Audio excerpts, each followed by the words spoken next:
ស្វាគមន៍និងស្ដាប់តម្រុយឆ្នោតខ្មែរប្រចាំថ្ងៃ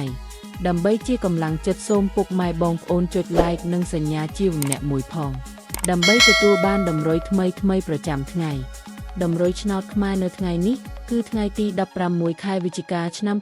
2025ដើម្បីកុំឲ្យខាតពេលយូរសូមស្ដាប់តម្រុយឆ្នោតពី admin មានលេខ45188377សម្រាប់ប៉ុស ABCD សម្រាប់លេខ OZ admin មាន2គ្រាប់គឺ OZ ខ្ទង់60និង40សម្រាប់3លេខគឺ admin មាន2គ្រាប់ផងដែរគឺមានលេខ